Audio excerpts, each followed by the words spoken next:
Hello viewers, my name is Chase Clover and this is my preview video for USW Call to Greatness 10 for USW No Remorse 2015. The pay-per-view, alright, let's get this straightened out.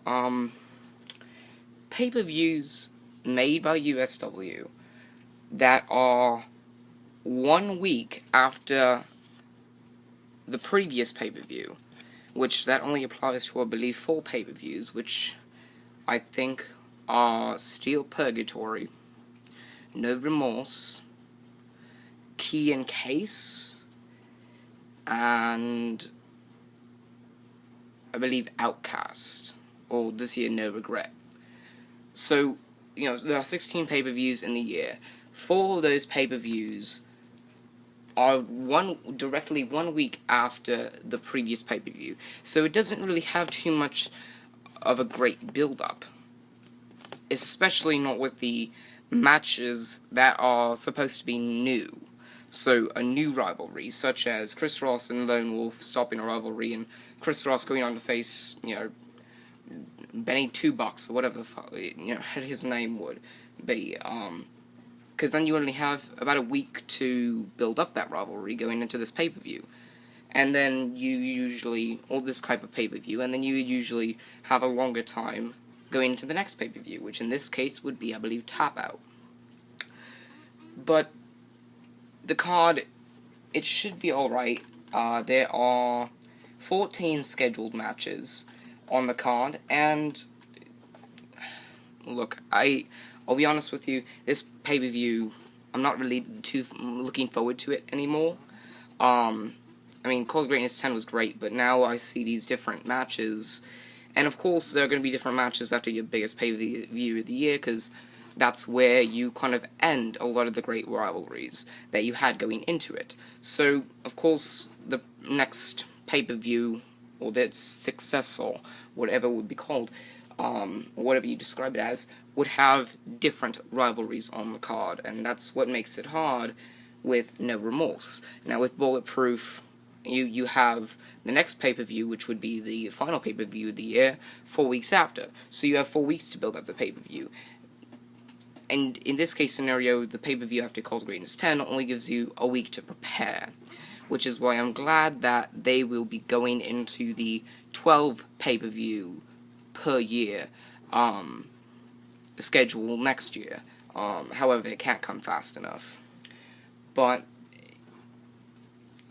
I guess I got a little too ahead of myself, looking forward to this pay-per-view with Call to Greatness 10, not really realizing that there are going to be a lot of different changes and not too much time to prepare. So that was a rookie mistake by me. But anyway, let's get into the preview. The kickoff match is Greyhound versus Lane. Let me go back and look at what my jotdown pad was. A lot of the matches on the card were things from the #1 Contenders Battle Royal match for the Extreme Championship on Intensity this past Wednesday, on April 29th. That match, XXL beat Crimson Red, Washington, Titanfall, Lane, Greyhound, James, Anarchy, and BP Fierce. And out of those matches, Greyhound vs. Lane came out of it. BP Fierce vs. Majigetta came out of it. Crimson Red vs. Anarchy came out of it. James vs. Titanfall came out of it. And Washington vs. Morbid came out of it, as well as XXL vs. TJ.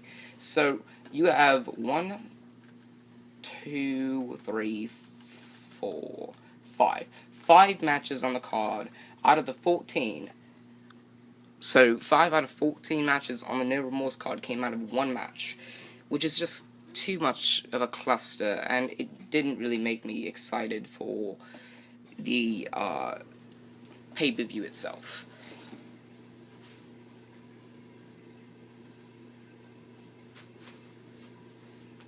Now, of course, you have Greyhound vs. Lane in the kickoff match, and this was arguably the best. They had the best, arguably the best kickoff match in the history of USW at Insanity 2014, when I believe it was Greyhound beat Lane. I'll be right back and I'll check.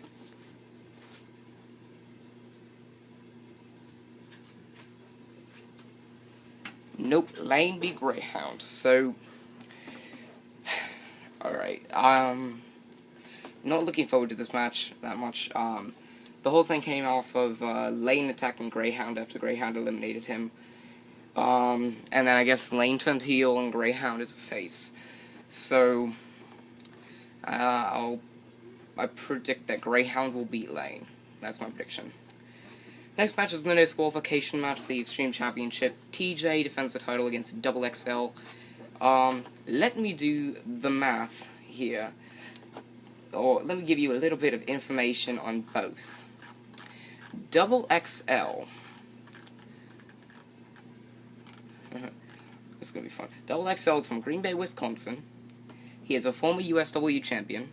He is 6'7" and weighs 365 pounds, and his finishing maneuver is the above ground, which is a jumping backdrop onto a grounded opponent. TJ is from Davenport, Iowa. He's the extreme champion. He is 6'1" and 200 pounds. He gives up 165 pounds to Double XL and 6 inches.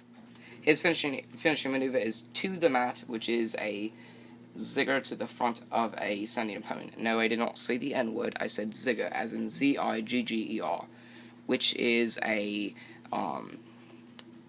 averted backstroke drop. So you have these guys, and it seems too good to be true. Well, for Double XL, I mean. But this match, I'm going to go with TJ. I feel like he's going to find some way to win. That's how it's going to go. Third match is the Martin Brothers versus Switchblade and Blade. The Martin Brothers reunited at Cult of Greatness 10. I believe this... Let's see. They had a match at... on Intensity, where Switchblade and Blade beat the Martin Brothers via countout. Good match. And this match should be alright. Switchblade and Blade are just pretty much home show performers.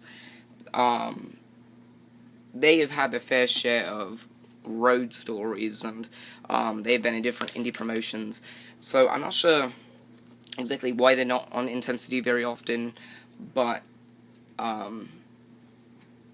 whatever. I've got the Martin Brothers winning. Next match is the loser leaves USW until the opponent says they can return match. Lone Wolf versus Chris Ross. This probably will be the final match of the card. Final match in this rivalry, for now at least. And I've got Chris Ross winning. And I think Lone Wolf coming back and trying to get his way back to USW will be a good touch to his character, and will push this storyline farther, as well as giving Chris Ross some momentum going into whatever rivalry he goes into next. International Championship, Gringo defends the title against Ash. This should be one of the best matches on the card. It should be very high-paced. I'm going to go with Ash to win the International Championship, just because I feel like Gringo is getting a little bit of heat from the internet wrestling community, or the IWC, because he's been the international champion for a while. He hasn't really done anything with the title belt. He hasn't made it mean anything more. The international title only meant a bit when Mojigata debuted it and fought Western Light that one time, and then it really kicked off with Fernandez versus Mojigata, and then it just turned into Gringo vs. Fernandez, and then Gringo vs. Fernandez vs. Anarchy, and now Gringo vs. Ash. So, first off, I don't know what they're doing with Ash or Anarchy. I have no clue what they're doing, because, let's face it, they were Blue Belt champions before, and they were having a good run for the most of 2014. And now they've just sent them down to a lower division, lower standards. I don't get it. I don't see why they're doing this, but at the same time, I'm hoping that Ash wins the title, because then I feel like he can have a more structured rivalry with other performers than Gringo can have with those same kind of performers. And I think Ash would bring a little bit more to the table than Gringo can, because Gringo, I don't see him as a singles competitor. I see him as a tag team competitor. I mean, if he got a character revamp, then yeah, he could be a good singles competitor, but for right now, I don't see him as a singles competitor, nor do I see him becoming a top star anytime soon. And a top star is what everybody wants to be in wrestling, because, I mean, you get more recognition, you are taken more seriously, and etc., etc., etc. So, yep. Right. Next match is BP Fierce vs. Majigeta. I don't know what they're doing with Majigeta. They had him fight the Mass Assailants once. I thought there was going to be a double XL tag team with him and Majigeta, or with him in double XL. But nope. I don't know. I also don't see the Masked Assailants at all. BP Fierce and Majigeta. Alright, I guess this is a rivalry for whatever until BP Fierce leaves in June. And then, because that's when BP Fierce leaves USW. For whatever reason, Majigeta is facing BP Fierce. I don't know why they thought this was going to be a good match, but, I mean, we'll see. I don't think it's going to be a good match, but I've got Majigeta winning. I don't see why BP Fierce should win. I don't see why he would need a win. So I don't think he's going to win. Next match is Crimson Red versus Anarchy. At least they don't have Anarchy in a lower standard than he had in the Blue Belt Championship. He's facing a former Extreme Champion, a former multi-time Extreme Champion, a former Blue Belt Champion once, and somebody who's well on his way to becoming more of a serious face in the mid-card division in Crimson Red. And Anarchy, I think, is starting to get on that roll, and I think he can really start that role with, you know, a feud with Crimson Red. And I think both of these performers can take each other to the limit and make sure that both competitors are looked at strongly in both the mid-card position, and once they've kind of gotten the hang of mid-carding and really being in that that just regular match case scenario, I think both of these performers can have a main event spot. It's going to be hard to pick. I think this is going to be a great match. I'm going to go with Anarchy defeating Crimson Red, just because I think that would be a great way to start off the feud, especially considering Anarchy is a face and Crimson Red is a heel. So being able to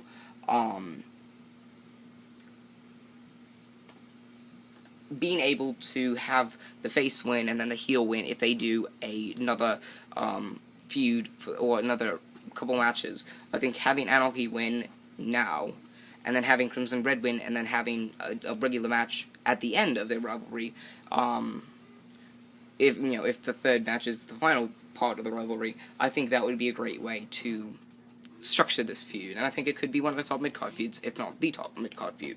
So I'm going to go with Anarchy to win. Next match is Capital versus Fernandez. Not much to say about this. They are not doing anything with Fernandez. He is pretty much like the Fandango in USW.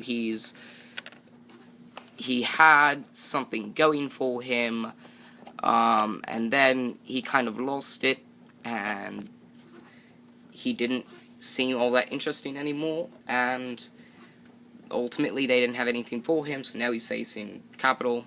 I guess this is going to be a one-and-done match, so that way Capital can go and do something else, and I feel bad for Fernandez. He doesn't really have a great character, and he doesn't have a direction.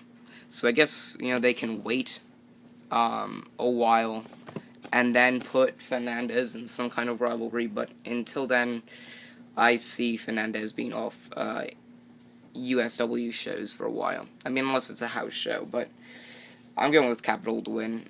There's no reason to have Fernandez win, especially considering he doesn't have a direction, so there's no reason to put him over he doesn't need momentum, so he's probably not going to get it. And of course, he's facing Capital, who is a former multi-time world heavyweight champion. He has won it. I mean, he is the co-holder of the record for the most championship reigns as USW World Heavyweight Champion. He holds the record for the longest amount of time holding the title, and I mean, the only thing Fernandez has is he's near the next in line to become the one of the Triple Crown winners in USW, because he's won the International Championship, which is a territory championship, or territory championship. He won the Tag Team Championships, which is the tag team titles.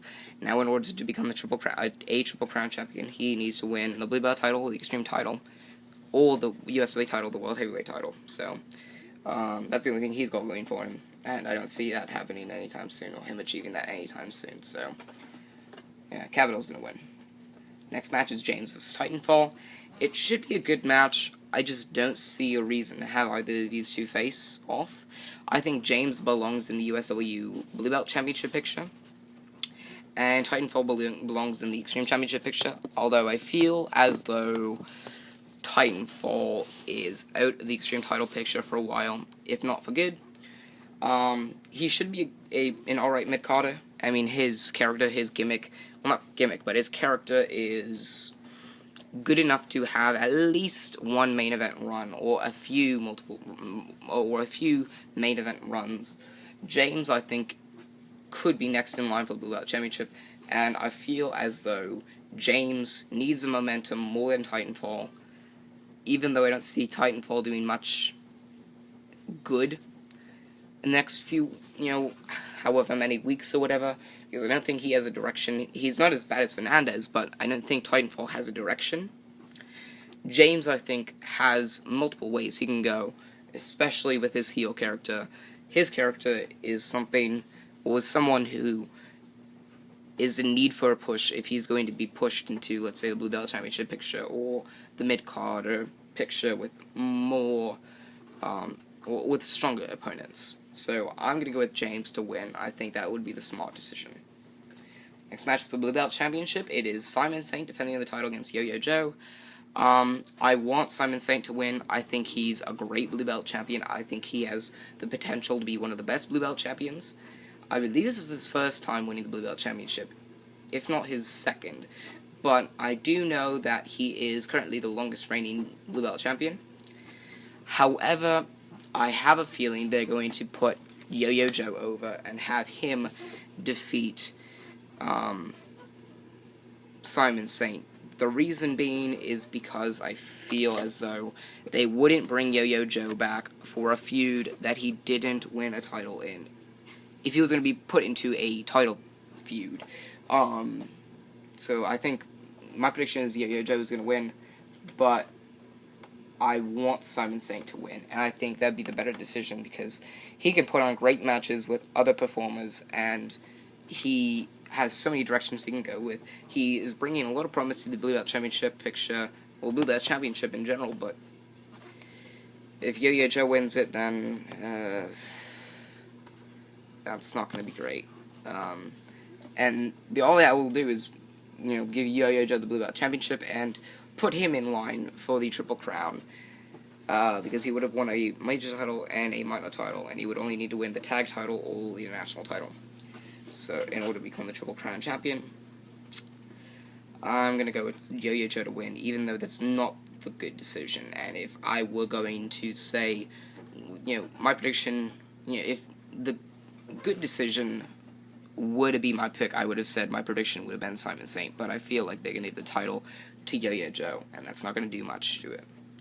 Next match is Washington vs. Morbid. I'm glad that Morbid is sticking around after Cold Greatness 10. He's got less of that Undertaker vibe, and he seems less of a rip-off version of The Undertaker. But, him facing Washington, I don't feel like Washington is ready to face Morbid. I don't think Morbid, even though he's a great performer, and he has put a legacy down in, wrestling, I don't see I don't feel like Washington should be facing Morbid at this point in time, and maybe a few months from now, maybe September, October, November, December, maybe next year. But I feel like Washington facing Morbid, I think, at Remorse 2015, I think that's a little too early. And if you think about it, it's less than 5 months after he debuted with USW, and he hasn't really had time to really stack the fans into his corner. So it's going to be hard to pick. I feel like they're going to have Morbid win, just because I think they know better and know not to have Washington defeat Morbid, especially not yet. So hopefully Morbid stays around for a few more months, if not until Cold Greatness 11. We can only hope for the best. That's all I'm going to say. Next match is for the USW World Heavyweight Championship. Seth defends the World Heavyweight Championship against Alexander Rotten. This should be a great match. The build was a little Alexander Rotten being Prophecy of all people, someone who wasn't even in the title contention picture, to become the #1 contender, I feel is a little iffy. And it also brings back that side of USW that they had, and that mentality that USW had back in, early to mid 2014, where they were just kind of, putting performers in a #1 contenders match, or they were putting performers in a spot where they didn't really belong, and that kind of just showed the immature side that they had last year, or that unprofessional side that they had last year. But either way, this should be a great match, and I feel like Seth is somehow going to find a way to defeat Alexander Rotten. Double XL, I think, is going to lose to TJ. Like I said that. Giving up a lot to Double XL. Even though I felt like he was going to somehow, some way pull it out against Double XL. Let's see the stats for Seth and Alexander Rotten. Alexander Rotten's from Minneapolis, Minnesota. He is a former USW champion. He is a 2014 key and case holder, if they haven't forgotten about the key and case yet. He is 6'3", and he weighs 295 pounds. Of course, his finishing maneuver is the Rot. And Seth is from Chillicothe, Illinois. He is a 3-time USW World Heavyweight Champion, and he is 6'2", 1 inch shorter, and 220 pounds, which is, I believe, 75 pounds given up to Alexander Rotten. I feel like Seth is going to pull it out some way, and then I think they're going to face again at Tap Out, where then probably Alexander Rotten will probably win, being as it'll probably be some sort of submission match. But I feel like Seth will win the match and retain the World Heavyweight Championship. Next match is a cage match for the USW Tag Team Championships. Ezra Kills and Benny Franklin versus, or defend the titles against Case, which is Amor and Hanastley. Again, Case, I believe, defeated Reigning Standard in a #1 contenders match. I think it would have made more sense if Case defeated the Martin Brothers, because the Switchblade and Blade got interfered, and ended up costing Martin Brothers a match, which would lead to Switchblade and Blade versus Martin Brothers.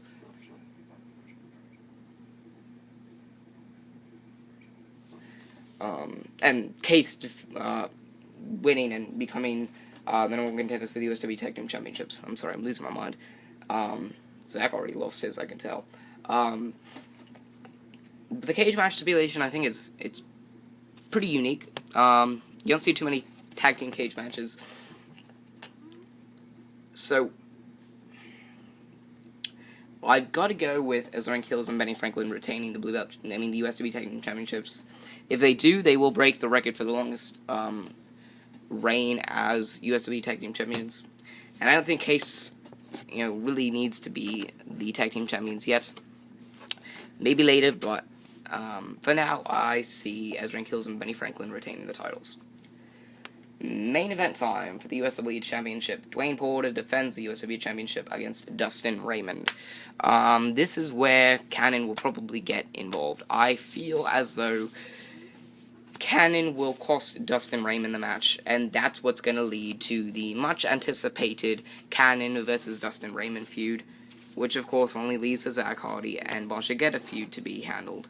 But I think Dwayne Porter is going to retain the USW Championship because Cannon is going to cost Dustin Raymond the match, and that's what's going to lead to Dustin Raymond versus Cannon, and then we'll see where the USW Championship picture lies with Dwayne Porter.